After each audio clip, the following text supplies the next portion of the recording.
In this clip, Millet explains that environmentalists consider humans a cancer that has to be eradicated from the earth. He also considers environmentalism and climate change agenda to be part of wokeism. He defines wokeism as cultural Marxism, just like he defines socialism as all collectivism. Millet has to define these terms because all Marxists are con artists.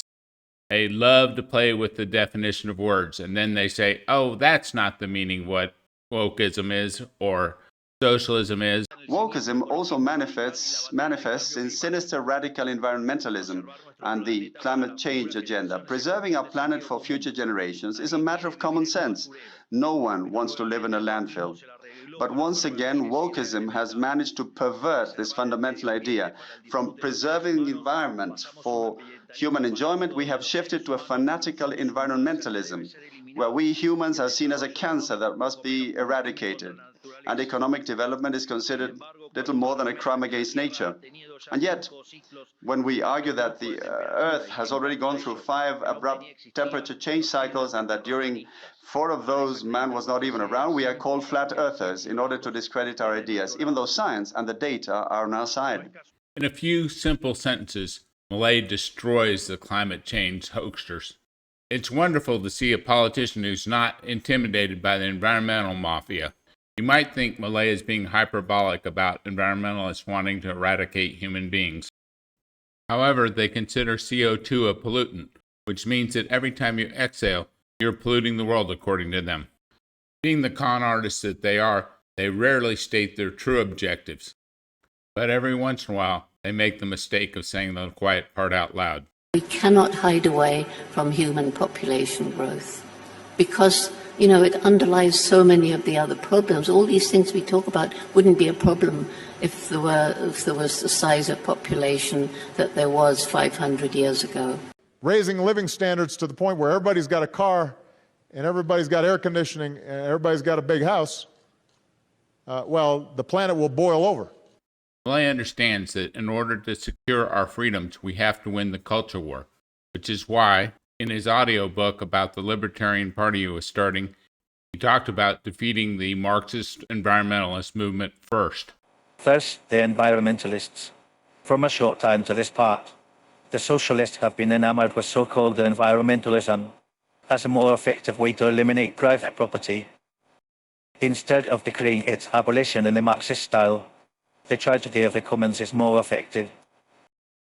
When it comes to the stakeholder rights and to the idea of public property, giving anyone the right to control that which belongs to another.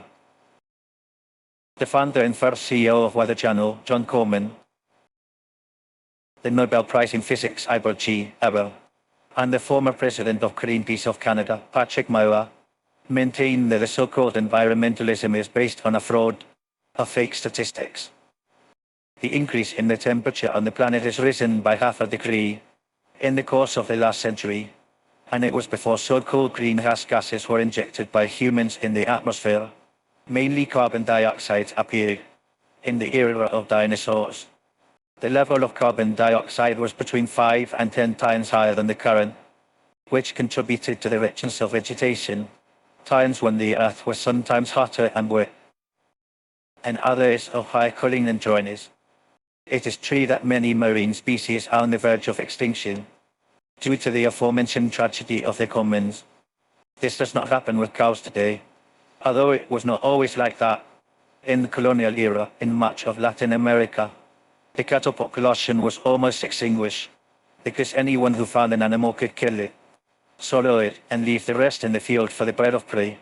The same happened with buffaloes in the United States. This changed when the advances of the time began to be used. Branding cattle and sheep ear markings later clarified the property rights. The same with elephants in Zimbabwe. Before signing property rights to the herd, elephants were left to be slaughtered for their ivory. As for the fear of the disappearance of water, the Nobel Prize for Economy, Bernard Smith writes, "Water has become a good whose quantity and quality is too important to leave it in the hands of political authorities. The third planet is covered with water. Although most of it is salty or is blocked by ice, However, there is annual rainfall on land of 113,000 cubic kilometers, of which 72,000 evaporate. That leaves a net of 41,000, a figure capable of easily covering the needs of the world's population. However, millions of deaths are produced by contaminated and scarce water. It happens in Cambodia, Rwanda and Haiti. This is due to the politicization of collection, processing and distribution of water. In those countries, the precipitation is several times higher than that of Australia, where these policies do not take place, and consequently, such tragedies do not occur in Australia. In other words, with the pretense of taking care of the property, the institution of the property rights are destroyed via the aforementioned figures, and has severely damaged to the planet. Environmentalism is anti-human, anti-science, anti-reason, and is evil. And we're lucky that Malay recognizes this and is calling this out.